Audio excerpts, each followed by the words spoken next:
Hello, আসসালামু আলাইকুম। কী অবস্থা সবার, কেমন আছেন? নিশ্চয়ই সবাই খুবই ভালো আছেন, আমিও খুবই ভালো আছি। তো আজকে আমি আপনাদেরকে একটা মাছের রেসিপি করে দেখাবো। আমরা অনেক সময় মেহমান আসলে মাছ কি করব এটা ভেবে পাই না।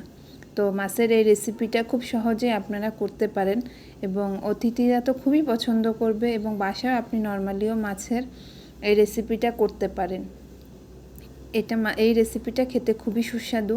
আমি এটা রুই মাছ দিয়ে করেছি, আপনারা চাইলে যে কোনো মাছ দিয়ে করতে পারেন। যেহেতু রুই মাছ একটু বড় হয় এবং খেতেও বেশ সুস্বাদু, এজন্য আমি রুই মাছই নিয়েছি।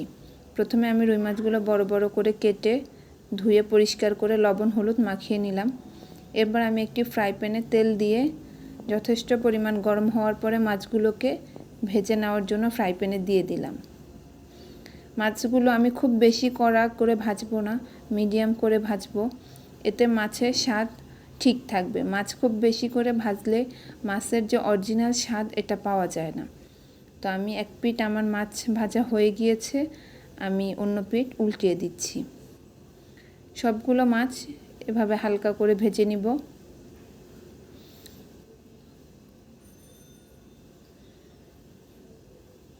তো আমার মাছ ভাজা অলরেডি হয়ে গিয়েছে। এখন আমি এগুলোকে রান্নার প্রসেসিংয়ে যাব। আমি এখানে প্রায় 2 কেজি পরিমাণ মাছ নিয়েছি, অনেকগুলো মাছ, এজন্য আমার মেজারমেন্টগুলো একটু বেশি। আপনারা যদি কম মাছ নেন তাহলে কম পরিমাণ দিবেন। এবার আমি একটি কড়াইতে পরিমাণ মতো তেল, এখানে আমি প্রায় 1 কাপের মতো তেল দিয়েছি। এর সাথে 1 কাপের চেয়ে বেশি পেঁয়াজ দিয়েছি। যেহেতু এটা মাছ ভুনা, এতে পেঁয়াজ দিলে বেশ ভালোই লাগে। তো যদি আপনারা বেশি পেঁয়াজ খেতে চান তাহলে আরেকটু দিতে পারেন। আমি এখানে 1 কাপের পরিমাণ পেঁয়াজ দিয়েছি। পেঁয়াজগুলোকে আমি বাদামি করে ভাজবো না, কিন্তু হালকা সিদ্ধ হওয়া পর্যন্ত অপেক্ষা করব, যতক্ষণ পেঁয়াজের কাঁচা ভাব না চলে যায়। এই তো আমার পেঁয়াজগুলো ভাজা হয়ে গিয়েছে। এর সাথে আমি বাটা মশলা অ্যাড করে দিব। এখানে আমি 1.5 টেবিল চামচের মতো রসুন বাটা এবং হাফ চামচের মতো আদা বাটা দিয়েছি। যেহেতু এটা মাছ, এর জন্য আদার পরিমাণ বেশ কমই যায়, এজন্য আমি হাফ চামচের মতো আদা দিয়েছি। মশলাটা খুব সুন্দর করে ভুনা হয়ে গেলে এর সাথে আমি দিয়ে দিব জিরা গুঁড়া, 1 চামচের মতো জিরা গুঁড়া,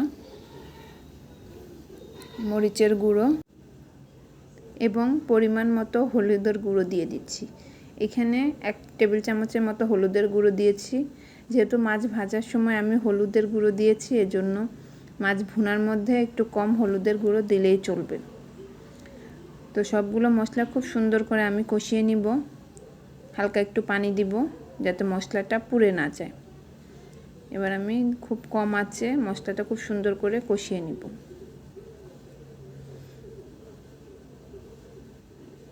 মশলাটা কষানো হয়ে গেলে এর সাথে আমি দিয়ে দিব লবণ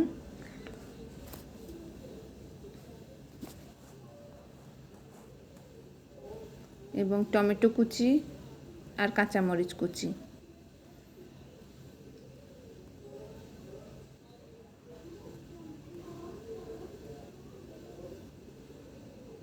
আমি টমেটোগুলো সিদ্ধ হওয়া পর্যন্ত অপেক্ষা করব।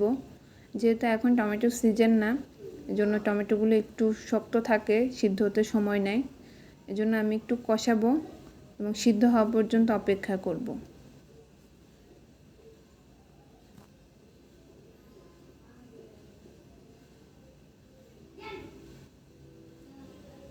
মশলা কষানো হয়ে গিয়েছে, এখন আমি এর মধ্যে পরিমাণ মতো পানি দিয়ে দিব।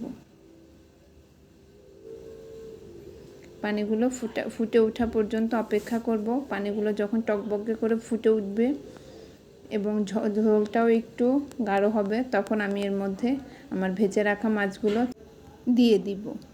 তো আমার ঝোলগুলো বেশ টকবক করে ফুটে উঠেছে। এখন আমি আস্তে আস্তে সবগুলো মাছ দিয়ে দিব কড়াইতে।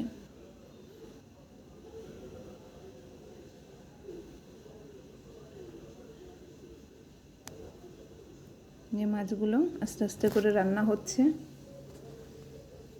এভাবে খুবই সহজে আপনারা রুই মাছের ঝোল রান্না করতে পারেন অথবা ভুনা যাই বলেন। খুবই সহজ একটা রেসিপি, কিন্তু খুবই মজা লাগে খেতে। আপনারা অবশ্যই বাসায় ট্রাই করবেন। যারা আমার চ্যানেলটিকে সাবস্ক্রাইব করেছেন তাদেরকে অনেক ধন্যবাদ, এবং যারা এখনও সাবস্ক্রাইব করেননি তাদের কাছে অনুরোধ আমার চ্যানেলটিকে সাবস্ক্রাইব করবেন এবং লাইক এবং কমেন্টসের মাধ্যমে আমাকে আপনাদের মতামত অবশ্যই জানাবেন।